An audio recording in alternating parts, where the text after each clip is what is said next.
Bonsoir tout le monde, bonsoir, bonsoir. J'espère que vous allez bien. J'espère que tout se passe bien chez vous. Si ça va pas, je vous envoie l'énergie positive et le courage et tout ce qu'il faut pour que vous alliez mieux. Et l'énergie surtout que vous vous soignez si vous êtes malade. Aussi, ça va pas du tout moralement pour vous mettre dans une bonne énergie pour que ça aille beaucoup mieux. Voilà.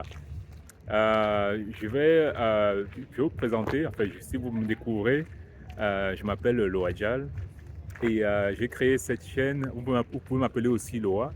J'ai créé cette chaîne pour parler de développement personnel, de business, de mindset et d'argent, de relations, d'amour et tout ce qui tourne autour de cela. Donc, aujourd'hui, j'aimerais vous parler d'un sujet spécifique. Donc, il disait que je vais vous parler des résultats. Voilà. Des résultats que vous obtenez dans votre vie, des résultats dans tous les domaines, hein. Que ce soit dans votre vie personnelle, que ce soit dans votre vie professionnelle. Les résultats que vous obtenez sont, euh, sont la conséquence sont les conséquences de vos actions, de vos choix. Voilà. Donc, la question que moi je vous amène à vous poser aujourd'hui, c'est est-ce que vous êtes content de vos résultats? Voilà. Est-ce que vous êtes content? Est-ce que tu es content de tes résultats? Est-ce que vous êtes content? Est-ce que tu es content de tes résultats? Est-ce que tu es content de comment les choses sont aujourd'hui là? Voilà. En fonction de comment tu vas répondre à cette question, peut-être que tu es content, hein, tant mieux. En gros, le but, c'est d'être surtout qu'on se sente bien dans notre vie, qu'on se sente heureux, qu'on se sente pas obligatoirement heureux tout le temps, parce qu'on ne peut pas être heureux en permanence. Mais si on essaie d'être le plus heureux possible, il y aura toujours des moments, il y aura toujours des hauts et des bas. Mais le but, c'est d'essayer de jongler justement entre ces hauts et ces bas-là et d'être beaucoup plus dans une attitude, dans un moral positif qu'un moral dépressif, quoi, en fait. Voilà. Mais il y aura toujours des hauts et des bas. Mais ce que moi, je voulais te demander, est-ce que tu es content avec tous les hauts et bas qu'il y a aujourd'hui? Est-ce que tu es content des résultats que tu obtiens actuellement, de que tu as obtenu jusqu'à maintenant? Voilà. Donc, en fonction de ta réponse, de toute façon, quelle que soit même ta réponse, quelle que soit ta réponse, on va discuter de ça. Voilà. Quelle que soit ta réponse, on va parler de ce sujet-là ce soir. Donc, que tout aille bien pour toi et que tu sois complètement, comment dire, négatif dans tes résultats, ou que tu sois complètement positif dans tes résultats. Quand je parle des résultats, je parle de ce que, de ta satisfaction de ta vie. Voilà, tout simplement. C'est juste ça, hein. Voilà. Euh, il est important de se poser ces questions-là. Voilà, il est vraiment très important de se poser ces questions-là. Et en se posant ces questions-là, c'est comme si, en fait, en gros, on avait une sorte de tableau dans lequel on va regarder, on va brosser un peu les différents départements de notre vie. Quand je parle de département de notre vie, euh, c'est euh, euh, c'est la vie amoureuse, la vie professionnelle, l'amitié, nos amis, euh, la famille, voilà, l'argent qu'on a ou l'argent qu'on a, enfin, les biens qu'on cumule ou qu'on n'a pas, voilà. C'est notre santé, voilà, j'aurais même dû commencer par ça, la santé, voilà, la santé, la famille, euh, notre bonheur, enfin notre bonheur, est-ce qu'on se sent bien, la santé, la famille, les amis, euh, notre relation professionnelle, nos relations professionnelles, est-ce qu'on est content du boulot qu'on fait, voilà. Donc en fait, en allant regarder un peu tous ces différents départements de nos vies, de notre vie plutôt, euh, on peut mettre une note dans ces différents départements de notre vie et voir où est-ce qu'on en est. Donc moi je vous demanderai, je te demanderai de prendre un papier, voilà, et tu notes les différents départements de ta vie. Donc tu commences par ta santé, Parce que la santé, sans la santé, tu ne vivrais pas, tu ne serais pas là. Donc, est-ce qu'au niveau santé, comment tu te sens? Si tu es malade, qu'est-ce qu'il faudrait? Est-ce que tu penses que tu peux faire quelque chose par rapport à cela? Si tu as une maladie grave, est-ce que tu peux te mettre dans un mindset différent pour le temps qui te reste à vivre, pour faire le plus de choses possible pour que tu te sentes, enfin, pour que tu profites au maximum pendant que tu es là? Si si tu n'es pas très malade et que tu sais pas de maladie si c'est une maladie qu'on peut soigner, qu'est-ce qui te reste à faire pour justement faire le nécessaire pour aller beaucoup mieux, quoi, en fait. Voilà. Te renseigner, est-ce que tu t'es renseigné, est-ce que tu fais le nécessaire ou pas? Bref, je vais commencer par la santé. Après, maintenant, tu peux parler de ta famille. Euh, Ta famille, ça peut être ta femme, ton mari, tes enfants, tes proches, les gens avec qui tu as grandi, ta soeur, ton frère, voilà. Tes amis proches, voilà, ça fait partie de la famille aussi, surtout lorsqu'on est ami avec certaines personnes depuis très longtemps, ça devient la famille, pratiquement. Tes amis, voilà, maintenant on bascule sur les amis. En gros, je t'incite juste à mettre des notes sur ces différents départements-là. Donc tu prends par exemple ta santé, tu mets une note de combien? Voilà. Tu prends ta famille, tes enfants, ta relation avec ta femme, ta relation avec ton mari, ta relation avec ton copain, ta relation avec ta copine. Tu mets une note de combien? Est-ce que c'est une note de 0 à 10, tu mettrais une note de combien sur ta santé? De 0 à 10, tu mettrais une note de combien sur tes relations familiales, ta relation amoureuse? De 0 à 10, tu mettrais une note de combien sur ta relation avec tes enfants, si tu as des enfants? De 0 à 10, tu mettrais une note de combien sur la relation avec ta soeur, ton frère?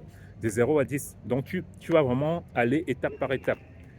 Et de 0 à 10, tu vas mettre une note de combien sur ta relation avec ton boulot, ton patron, ou bien ton manager, ou bien ton directeur. De 0 à 10, tu vas mettre une note de combien sur l'ensemble de ta société pour laquelle tu travailles.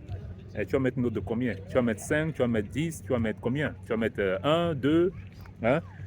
De 0 à 10, tu vas mettre une note de combien sur ta relation avec tes amis? Voilà. De 0 à 10, tu vas mettre une note de combien sur euh, ta relation par exemple, ta discipline sur le sport. Par exemple, s'il faut faire du sport, est-ce que tu te sens assez discipliné? Toi-même, tu te mets une note de combien par rapport à cela? Est-ce que tu fais le nécessaire pour pour maintenir une certaine discipline avec le sport? Voilà. De 0 à 10, tu vas te mettre une note de combien pour accomplir certaines choses, les objectifs que tu t'es fixés, mais que tu n'arrives toujours pas à faire. Est-ce que toi-même, mets-toi une note par rapport à cela? Parce que là, c'est le travail sur toi-même. Voilà. Donc, je voulais parler de ça aujourd'hui parce que ce sont les choses qu'on vit comme ça, mais on ne pense pas souvent comment dire, à, à faire une sorte de self-check, enfin de vérification à soi-même, sur soi-même, pour voir qu'est-ce qu'on fait, enfin où est-ce qu'on en est, quoi, en fait. C'est une sorte de remise en question pour voir où est-ce qu'on en est et faire commencer à écrire, surtout à l'écrire. Parce que tant qu'on n'écrit pas et que ça reste dans notre tête, on se dit oui, je pense que tout va bien.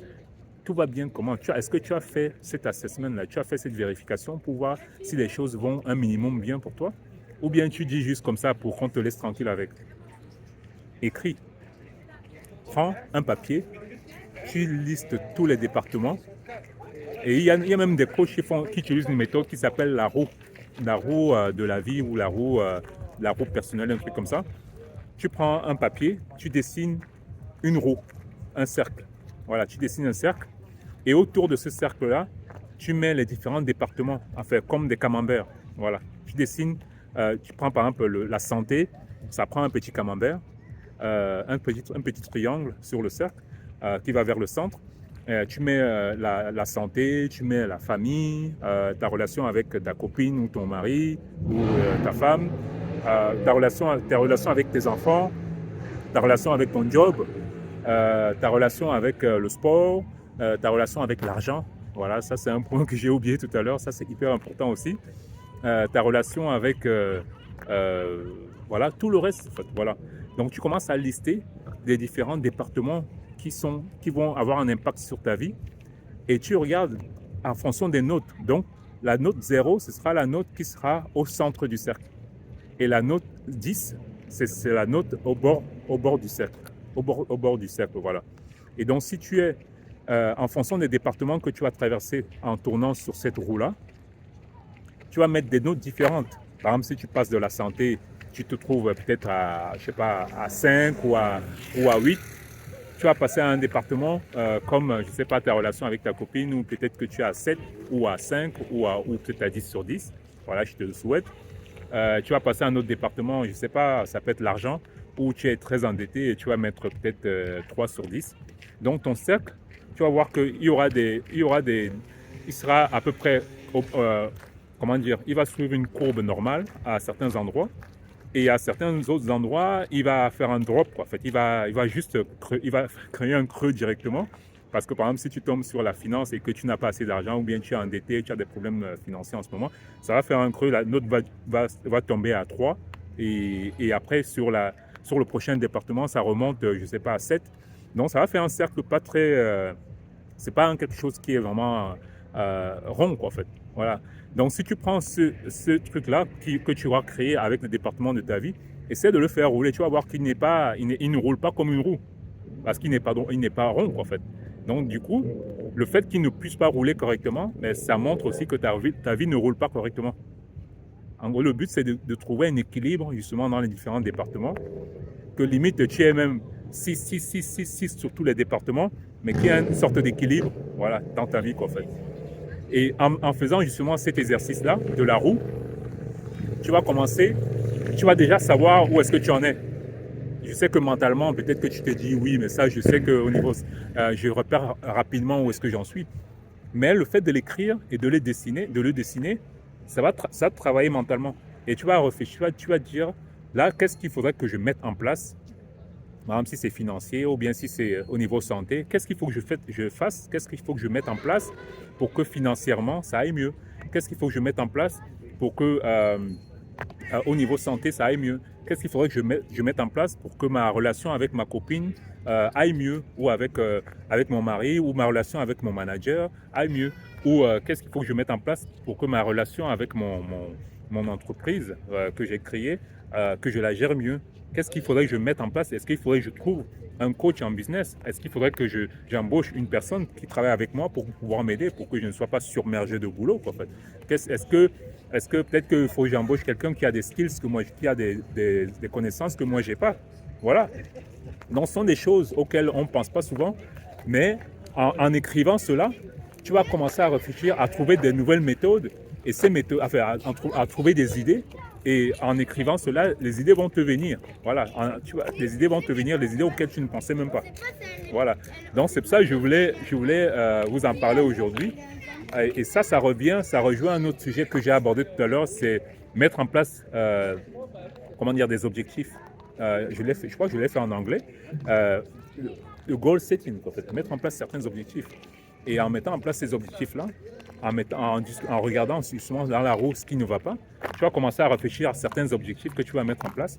Et en mettant en place ces objectifs-là, ça va t'amener à trouver des idées pour résoudre certains problèmes, certaines choses qui te dérangent. Voilà. Donc c'est de ça que je voulais vous parler aujourd'hui. Je voulais te parler aujourd'hui. Prends un papier et liste les différents départements de ta vie et mets une note à chaque département de ta vie.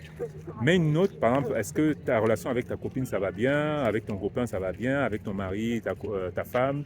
Ta relation avec ton job, où est-ce que ça en est? Ta relation avec l'argent, où est-ce que ça en est? Est-ce que tu es financièrement, c'est complètement down, ça ne va pas du tout? Ou ça va? Voilà, tu mets une note de 10 si ça va, et que tu gères sans problème, que tout va bien. Mais sois vraiment honnête envers toi-même, parce que là c'est un exercice, personne n'est derrière, moi je suis pas derrière pour vérifier, personne n'est derrière toi pour vérifier. Je te donne juste des conseils pour que tu sois honnête envers toi-même. Sois juste honnête envers toi-même, personne ne va venir vérifier ce que tu fais. Tu n'es même pas obligé de montrer à ta copine, à ta femme ou à ton mari ou quoi que ce soit. Fais-le pour toi. Voilà, fais-le pour t'améliorer toi-même. Si tu penses que ça peut t'aider, fais-le. Mais sois surtout vraiment honnête avec toi-même, c'est-à-dire strictement honnête avec toi-même, mais vraiment ce que tu penses qui est vrai, quoi, en fait. Parce que si tu commences à mettre des trucs que tu penses que ou bien tu fais ça pour te vendre beaucoup plus que ce que tu es, ça sert à rien, quoi, en fait. Ça sert à rien de se vendre beaucoup plus ou bien de se vanter. Ou bien tu vas faire une roue qui est très belle, tu mets 10 partout, ou bien 9 sur 10, 8 sur 10, et tu vas aller montrer à ton mari ou à ta femme, t'as vu, moi tout va bien. De toute façon, la relation, par exemple, si je te demande de mettre une note de la relation entre ton mari et ton mari et toi, ou bien ta femme et toi, c'est si tu montres ça à ta femme, elle va te dire, elle pourra même te dire, si la relation ne va pas, et toi tu as mis 8, elle pourra même te dire, ah non, pourquoi tu as mis 8? Moi ça va pas. Hein. C'est là où tu vas découvrir qu'il y a des choses que toi tu penses que ça va, et alors qu'elle elle voit que ça va pas, ou bien ton mari pense que ça va pas. Donc, et sur ce genre de questions, ça c'est bon. Après ça, c'est ton opinion à toi. Et c'est là où justement ça peut engager une discussion avec cette personne. Mais moi, je te demande d'abord, dans un premier temps, fais cet exercice tout seul. Fais d'abord au niveau de ta santé, parce que la santé, ça concerne toi directement, même si après ça a un impact sur ta famille. Mais fais d'abord cela tout seul ou toute seule. Et après maintenant, si ta copine ou ton mari ou ta femme ou je sais pas qui, ils sont ouverts justement pour discuter de cela, tu peux même leur dire aussi de faire leur roue. Et après, vous comparez les roues, vous comparez les différents départements de vos vies et vous voyez qu'est-ce qu'il faudra améliorer si vous êtes vraiment très motivé à le faire ensemble, quoi. Et ce serait super même si vous le faites ensemble. Ce serait même encore mieux si vous le faites ensemble. Comme ça, au moins, ça va créer une sorte de dynamique et ça va vous motiver à le faire même avec une personne avec qui on est intime. C'est encore plus intéressant parce que la personne te connaît encore mieux. Elle te connaît bien. Donc, elle sait, elle peut te donner des conseils. Il ne faut pas que ça devienne un fight. Il ne faut pas que ça devienne une bataille. Il faut juste qu'en gros, vous vous soutenez entre vous. C'est-à-dire la personne qui est à côté de toi, ta copine ou ton mari, puisse euh, s'améliorer par rapport à ce qu'elle a fait pour justement mieux te conseiller aussi. Voilà, le but c'est pas que vous battez entre vous, vous critiquez entre vous. Le but c'est de trouver ce qui a amélioré. Par exemple, si je le fais, je vais essayer de trouver ce qui a amélioré en moi pour devenir une meilleure personne, pour pouvoir aider aussi ma copine ou aider aussi ma femme, tu vois. Mais c'est pas le but. Le but c'est pas de le faire et de comparer le mien avec le truc de ma copine ou de ma femme pour critiquer le sien, en fait. Non, c'est pas pour critiquer son système ou ses notes. C'est juste, moi, je le fais le mien et j'essaie de travailler sur moi par rapport aux résultats que j'ai trouvés, aux notes que j'ai mises pour justement devenir une meilleure personne et, euh, et pouvoir justement avoir une meilleure relation avec ma copine, avec les gens autour de moi, avec mes enfants, avec la boîte pour laquelle je travaille. Et si je vois que la boîte pour laquelle je travaille ou l'entreprise que j'ai créée qui ne va pas du tout, ben, j'essaie de trouver les moyens pour soit améliorer cela, soit ben, aller trouver des personnes qui vont travailler avec moi pour améliorer cela.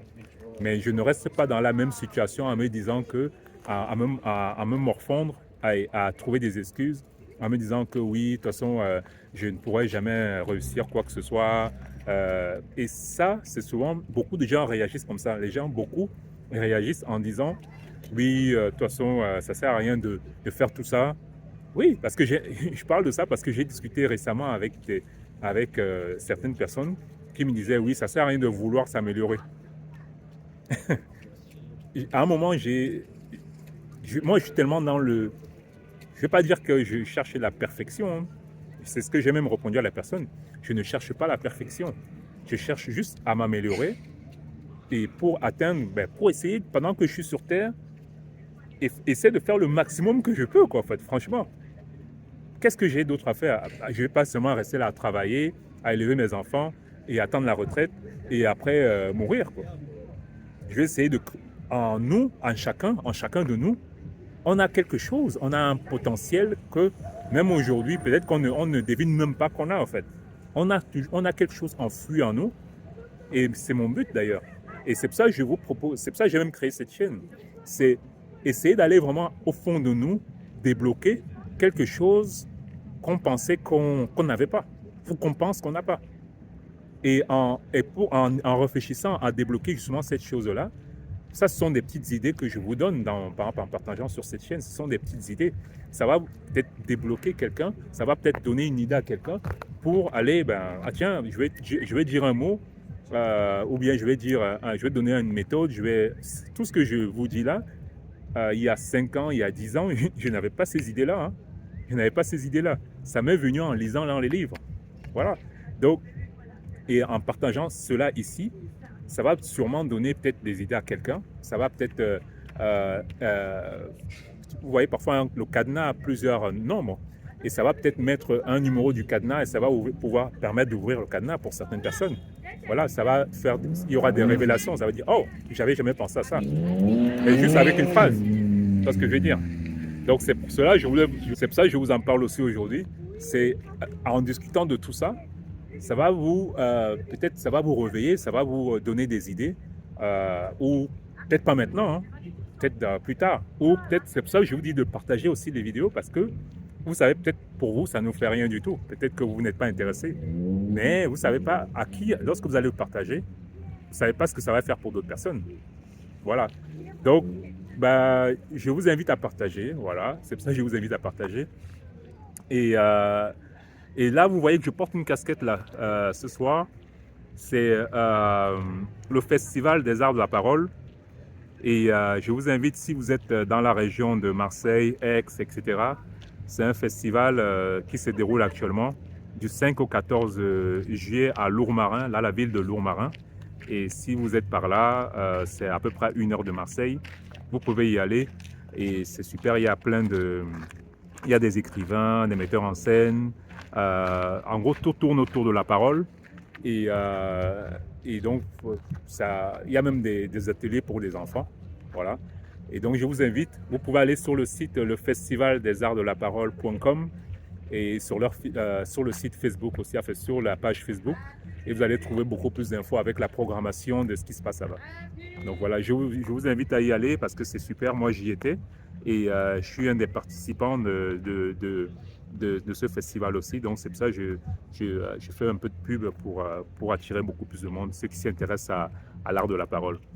Voilà, bon, je voulais vous partager cette vidéo-là. J'espère que vous a plu. J'espère que vous allez revenir sur la chaîne, que vous allez surtout partager. N'hésitez pas à liker, à partager, à commenter surtout aussi. Et je vous dis à bientôt. Ciao, ciao, ciao.